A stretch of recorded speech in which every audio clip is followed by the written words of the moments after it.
ছিল, সৈয়দপুর এয়ারপোর্টে এসে নেমেছি। আমাকে জানানো হলো, হুজুর এয়ারপোর্টের গেইটে আমাদের কয়েক গাড়ি পুলিশ আছে, উপর থেকে নির্দেশ, যদি এয়ারপোর্ট থেকে বের হতে চান গাড়িতে উঠিয়ে ডাইরেক্ট গ্রেফতার করে নিয়ে যেতে হবে। এখন যদি নিরাপদ থাকতে চান, এক বিমান এসেছেন, নিজের পকেটের পয়সা দিয়ে আরেক বিমানের টিকিট কেটে তাড়াতাড়ি ঢাকায় চলে যান, না হলে আমাদের কিছু করার নেই, উপরের আদেশ। এখন ওদের উপরের আদেশ হলো আমাদের বাধা দিতে হবে, আর আমাদের উপরওয়ালার আদেশ হলো যত বাধাই থাকুক না কেন হকের কথা বলে যেতে হবে। আলহামদুলিল্লাহ সুম্মা আলহামদুলিল্লাহ। এরপর আল্লাহ তাআলা বলিয়েছেন, তাহার জামানায় একদল চাইবে অন্ধকার ছড়িয়ে দিতে, আরেক দল চাইবে আলো ছড়িয়ে দিতে। নিঃসন্দেহে যারা আলোর পক্ষে থাকবে, আলোর জন্য কাজ করবে, আল্লাহ তাআলা তাদেরকে পৃথিবীর বুকে সম্মানিত করবে। এই এলাকায় কিছুকাল আগে নাকি গান বাজনা হতো, আপনারাই ভালো জানবেন। কিছুকাল আগে নাকি গান বাজনা হতো। আলহামদুলিল্লাহ, যারা গান বাজনায় শরীক ছিল এখন তারা অনেকে আলহামদুলিল্লাহ কোরআনের মাহফিলের আয়োজনের সঙ্গে সম্পৃক্ত হয়েছে। তাহলে হালাল হারাম যে বিষয়টা দিয়েছে, এই মাহফিলের সঙ্গে এর সম্পর্ক আছে। হারাম যেগুলো হারাম এগুলো দূর করতে হবে, আর যেগুলো হালাল এগুলো বাস্তবায়ন করতে হবে। তো হালাল হারামের ব্যাপারে মৌলিক কয়েকটা কথা বলবো ইনশাআল্লাহ। এরপর যুবকদেরকে নিয়ে বাকি যে বিষয়টা দিয়েছে মৌলিক কিছু আলোচনা করে আমার আজকের ওয়াজ শেষ হবে ইনশাআল্লাহ। এক নম্বর বিষয় হলো হালাল কোনটা হারাম কোনটা এটা নির্ধারণ করে দিয়েছেন কে? ইসলাম পরিপূর্ণ নাকি অপরিপূর্ণ? ইসলাম যদি পরিপূর্ণ হয়, প্রতিটা বিষয়ের শিক্ষা ইসলামে আছে নাকি নাই? হালাল এবং হারাম এটা আল্লাহ দিয়েছেনই বান্দাকে পরীক্ষা করার জন্য। সমস্ত নবীদের ঈমান একই ছিল। নবী আদম আলাইহিস সালাম দাওয়াত দিয়েছিলেন লা ইলাহা ইল্লাল্লাহ। নবী মুসা, নবী নূহ, নবী ইব্রাহিম, নবী ঈসা আলাইহিমুস সালাম সবাই দাওয়াত দিয়েছিলেন লা ইলাহা ইল্লাল্লাহ। ঈমানের মধ্যে কোন নবীদের ক্ষেত্রে ভিন্নতা হয় নাই, কিন্তু হালাল হারামের বিধান সব নবীদের ক্ষেত্রে এক থাকে নাই। এই নবী এসে যেটাকে হালাল বলেছেন, আরেক নবী এসে হারাম বলেছেন, আবার আরেক নবী হারাম বলেছেন, পরে আবার একজন এসে হালাল বলেছেন। কেন? এই হালাল হারামটা আল্লাহ মৌলিকভাবে দিয়েছেন বান্দার পরীক্ষা নেওয়ার জন্য। বান্দা কি তার আদেশ মানতে পারে, নাকি তার আদেশের বাইরে গিয়ে নিজের নফসের পূজা করতে শুরু করে? যেমন আপনি কোরআন খুললে দেখবেন, এক সময় আল্লাহ ছাড়াও অন্যদেরকে মাখলুককে সেজদা দেওয়ারও অনুমতি ছিল। যেমন আল্লাহ তাআলা ফেরেশতাদেরকে বললেন আদমকে সেজদা দাও, সবাই জানেন। আল্লাহ ফেরেশতাদেরকে বললেন আদমের সেজদা দাও, ইবাদতের জন্য না, সম্মানের জন্য। তার মানে ওই সময় আল্লাহ ছাড়াও অন্য কাউকে সম্মান প্রদর্শনের জন্য সেজদা করা যেত। কিন্তু আমার নবী স্পষ্ট বলেছেন, লাউ কুনতু আমুরু আহাদান আন ইয়াসজুদা লি আহাদ, আমি মুহাম্মদ যদি কোনো মানুষকে আদেশ দিতাম অন্য কোনো মানুষকে সেজদা করার, আমারতু নিসা আন ইয়াসজুদনা লি আজওয়াজিহিন, নারী জাতিকে বলে দিতাম যেন স্বামীদেরকে সেজদা করে। কি বুঝলেন এই হাদিস থেকে? নবী সেজদা করতে বলেছেন নাকি নিষেধ করেছেন? আল্লাহ রাসূল বলেন, যদি বলতাম নারীদেরকে বলে দিতাম যাতে করে স্বামীদেরকে সেজদা করে, তাহলে অতীতে এক সময় আল্লাহকে ছাড়াও অন্যকে সম্মানের জন্য সেজদা করা যেত। কিন্তু আল্লাহর নবী সাল্লাল্লাহু আলাইহি ওয়াসাল্লামের শরীয়তে আল্লাহ ছাড়া অন্য কাউকে সম্মানের জন্য সেজদা করার সুযোগ নাই। এখন কেউ যদি কোনো কবরে গিয়ে সেজদা দেয়, কেউ যদি কোনো মাজারে গিয়ে সেজদা দেয়, কেউ যদি বড় কোনো নেতার উদ্দেশ্যে সেজদা দেয়, তাহলে সে হালাল করলো না হারাম করলো? আরে হালাল করলো না হারাম করলো? তাহলে কোনটা হালাল কোনটা হারাম এটা নির্ধারণ করেন কে? আল্লাহ। নবী মুসা আলাইহিস সালামের শরীয়তে উটের গোশত খাওয়া হারাম ছিল। উটের গোশত খাওয়া হারাম, কেউ যদি খায় তার আমলনামায় পাপ লেখা হবে। আবার নবী ঈসা আলাইহিস সালামের শরীয়তে শুয়োরের গোশত খাওয়া হালাল ছিল। অপরদিকে আমাদের শরীয়ত নবী মুহাম্মদুর রাসূলুল্লাহ সাল্লাল্লাহু আলাইহি ওয়াসাল্লামের শরীয়তে উটের গোশত ঠিকই হালাল আছে, তো শুয়োরের গোশতকে হারাম করে দেওয়া হয়েছে। তো আল্লাহ তাআলা বিধান দেন পরীক্ষা করার জন্য, একটাকে হালাল বলেন আরেকটাকে হারাম বলেন। আচ্ছা, আল্লাহ কি পারতেন না পৃথিবীতে শুয়োরই পাঠাবেন না? আল্লাহ কি পারতেন না পৃথিবীর মধ্যে মদ বা কোন মাদকের আইটেমে পৃথিবীর বুকে থাকবে না? আল্লাহ এটা পারতেন নাকি পারতেন না? অবশ্যই পারতেন। তাহলে আল্লাহ এগুলো দিলেন, আবার নিষেধ করে দিলেন কেন? কারণ আল্লাহ যাচাই করতে চায়, আল্লাহ দেখতে চায় বান্দা কি আল্লাহটাই মানে, নাকি আল্লাহর নিষেধ আসার পরও নিজের নফসের পূজা করে। আরে আল্লাহ যদি চাইতেন আমাদেরকেও ফেরেশতাদের মতো বানায় দিতেন, আমাদের ভেতরে গুনাহ করার কোনো চাহিদা আসতোই না। আল্লাহ পারতেন নাকি পারতেন না? ফেরেশতাদের কখনো কোনো মেয়ের দিকে খারাপ নজর দিতে মনে চায় না, ফেরেশতাদের ভেতরে কখনো পর্নোগ্রাফি দেখার আগ্রহ জাগে না, ফেরেশতাদের কখনো মদ খাওয়ার ইচ্ছা হয় না, ফেরেশতাদের কখনো মানুষকে ঠকানোর কথা কল্পনা আসে না, ফেরেশতাদের ভেতরে কোন ধরনের কোন চাহিদা, লজ্জাস্থানের চাহিদা, পেটের খাবারের চাহিদা ইত্যাদি কোন চাহিদা তাদের ভেতরে কাজ করে না। আল্লাহ যদি চাইতেন আমাদেরকেও চাহিদা ছাড়া সৃষ্টি করতে পারতেন নাকি পারতেন না? আল্লাহ চাইলে বানায় দিতে পারতেন। কোন যুবক কোন যুবতীর দিকে নজর দিবে না, কোন যুবক মাদকের পেছনে ছুটবে না, কোন যুবক গান বাজনা শুনবে না, কোন যুবক মিথ্যা কথা বলবে না, কোন যুবক মানুষকে ঠকাবে না, কোন যুবক জুয়া খেলবে না, কোন যুবক মাদক কারবার করবে না। আল্লাহ চাইলে করতে পারতেন।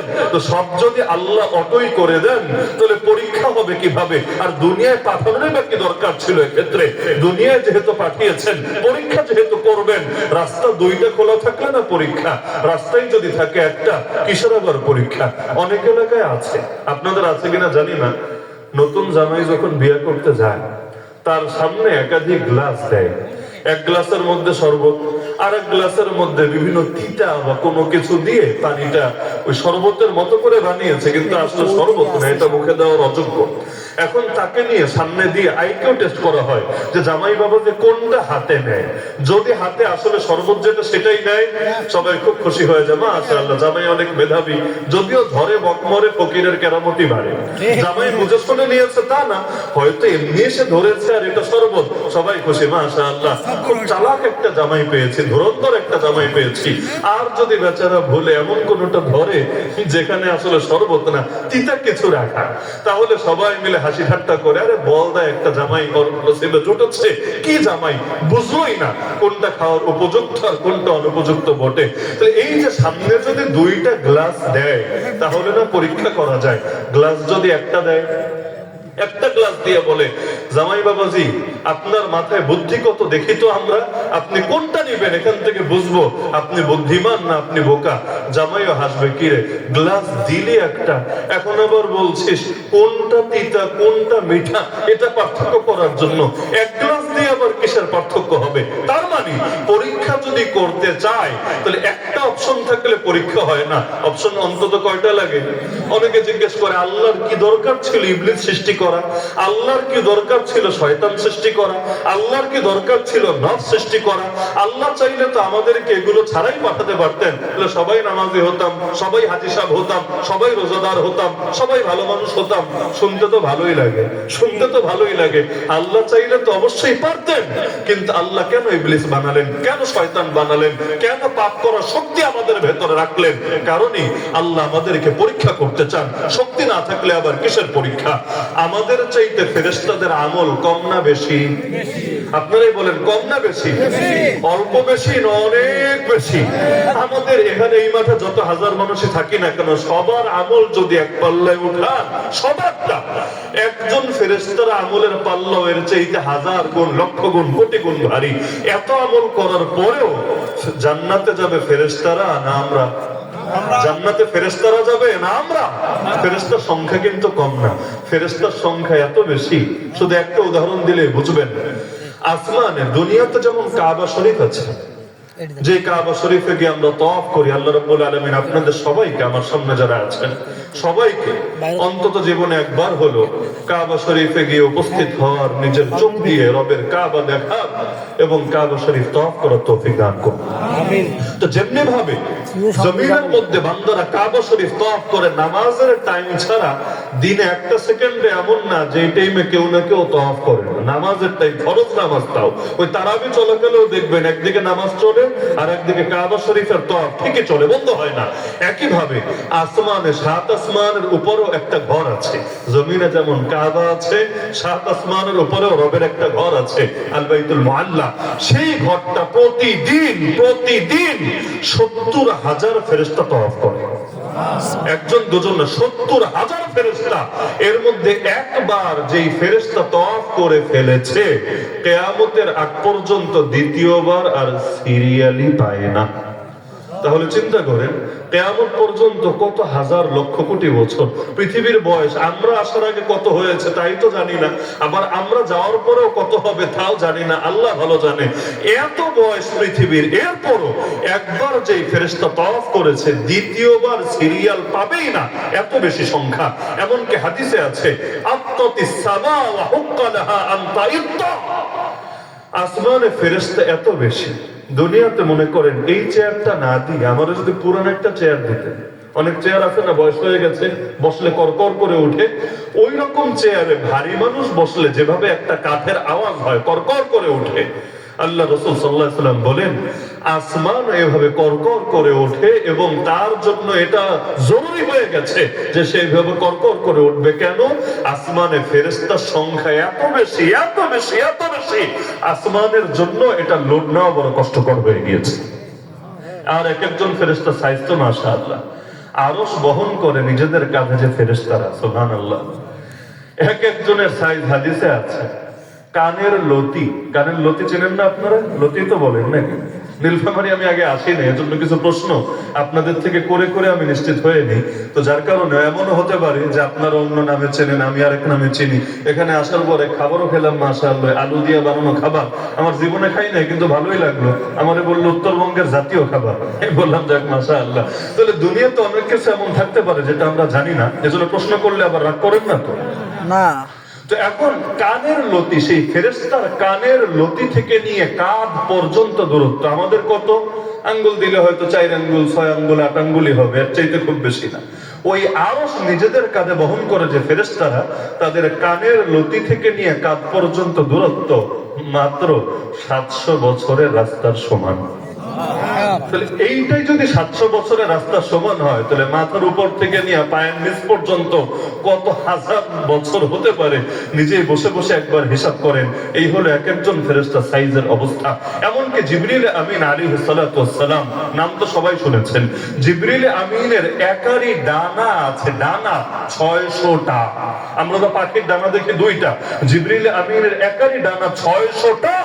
এর মধ্যে এক একটা ডানা এত বড়, যদি তিনি ডানাটা খালি খুলে দেন 600টা না মাত্র একটা, তাহলে আসমান আর জমিনের মধ্যে 1 ইঞ্চি খালি জায়গাও থাকবে না। এত বিশাল বিশাল নবীর ফেরেশতারা। আমি তো চিন্তা করি বদরের ময়দানে আমার নবীর দোয়ার বরকতে আমার নবী এমন এক দোয়া করলেন বদরের ময়দানে, আল্লাহকে সিজদায় লুটিয়ে পড়ে বললেন, আল্লাহ আজকে যদি মুসলমানদের এই দলটা শহীদ হয়, এই পৃথিবীতে আর কোনোদিন আপনার ইবাদত হবে না, আপনার নাম নেওয়ার লোকে বাকি থাকবে না। আল্লাহুম্মা ইন তাহলিক হাযিহিল ইসাবা মিন আহলিল ইসলাম লাম তুবাদ ফিল আরদ। সুতরাং হে আল্লাহ আমাদেরকে সাহায্য করেন। আল্লাহুম্মা আনজিজ লি মা ওয়া'আদতানি, আল্লাহুম্মা আতিনি মা ওয়া'আদতানি। জিহাদের ময়দানে দাঁড়িয়ে আমার নবী যখন এভাবে দোয়া শুরু করলেন, এমন দোয়া করা করলেন, এমন দোয়া করা করলেন, পেছন থেকে আবু বকর সিদ্দিক রাদিয়াল্লাহু আনহু এসে নবীর পিঠে হাত রেখে বললেন, ইয়া রাসূলুল্লাহ আর লাগবে না, হাসবুকা ইয়া রাসূলুল্লাহ, হে আল্লাহর রাসূল যথেষ্ট হয়ে গেছে, আল্লাহ আপনার দোয়া কবুল করে ফেলেছে। দোয়া কোন পর্যায়ে গেলে যিনি দোয়া করছেন শুধু তিনি না, আশপাশের মানুষের দিল সাক্ষ্য দেয় এই দোয়া আল্লাহ ফিরাবেন না, ফেরানো সম্ভবই না। আমার আল্লাহ ঠিকই কবুল করে কয়েক হাজার ফেরেশতার বাহিনী পাঠিয়ে দিলেন, এর মধ্যে জিবরিল আমিনও ছিলেন। আমি চিন্তা করি আরে হাজার ফেরেশতা লাগতো না, খালি এক জিবরিল আমিন একাই যদি আসতেন আর 600 ডানার এক ডানার কোনা দিয়ে আবু জাহলের কানপট্টিতে একটা লাগায় দিতেন, আবু লাহাবরে ধরে ঠাস করে একটা আসর মেরে দিতেন, উতবা সাইবারে আরেক কোনা দিয়ে বাড়ি দিয়ে দিতেন, আর যুদ্ধ লাগতো না। ওনার এক ডানার কোনা দিয়ে যুদ্ধ খতম হয়ে যেত। আজকে দুনিয়া যারা জুলুম করে, যারা মানুষকে বিভিন্ন ভাবে হয়রানি উত্তক্ত নিপীড়ন করতে থাকে, তারা বারবার ভুলে যায় আমার রবের বাহিনীর কোনো অভাব নাই। দুনিয়া সব মানুষ যদি হাত গুটিয়ে বসে থাকে, আমার রবের ফেরেশতাও লাগবে না রে ভাই।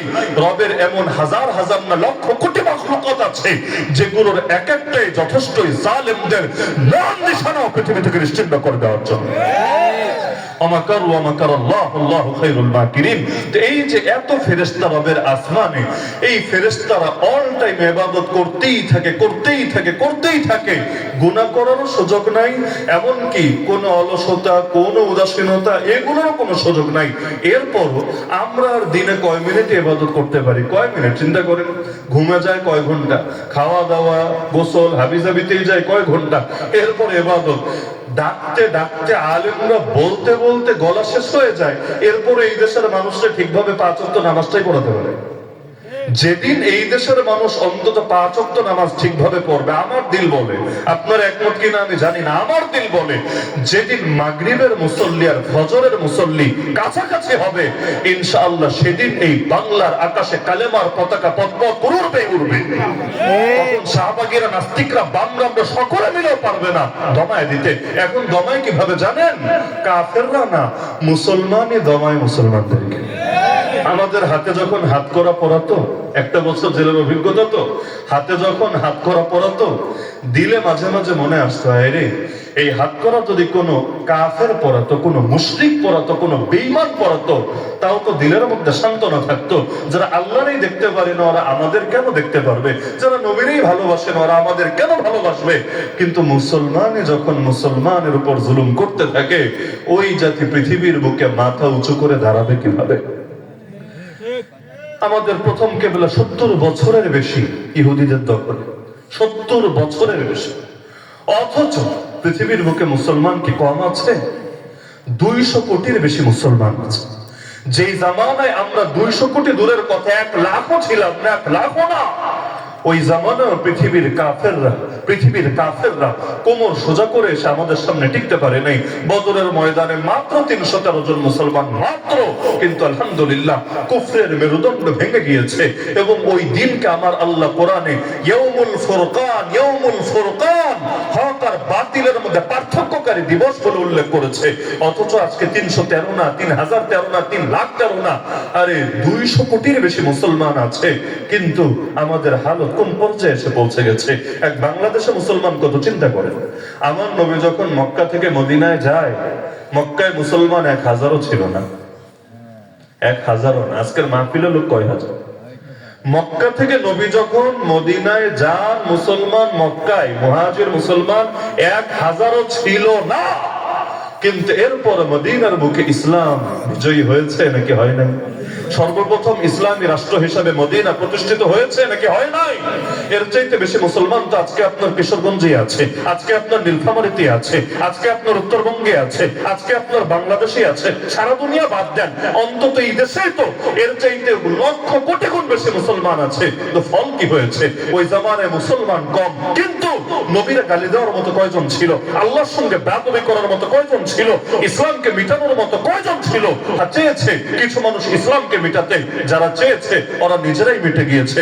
অথচ যেই দেশে 14-15 কোটি মুসলমান আছে, ওই দেশে নিয়মিত আল্লাহরে গালি দেওয়া হয়, আল্লাহ নবীরে গালি দেওয়া হয়, নবীর কার্টুন ছাপা হয়, নবীর দুশমন কাদিয়ানীরা প্রকাশ্যে কার্যক্রম চালায়, এমনকি হিজবুত তাওহীদরা পর্যন্ত ইসলামের বিধানগুলোকে প্রকাশ্যে অপব্যাখ্যা করে যায়। এই দেশের মধ্যে আলেম ওলামার হাতে হাত করা পড়ানো হয়, বছরের পর বছর আলেমদেরকে জেলের মধ্যে ফেলে রাখা হয়, এমনকি কাউকে তো জেলের মধ্যে লাশ পরিণত করা হয়। কি লাভ হলো এত মুসলমান দিয়ে? কি লাভ হলো? সংখ্যা বেড়েছে, ইজ্জত বাড়ে নাই।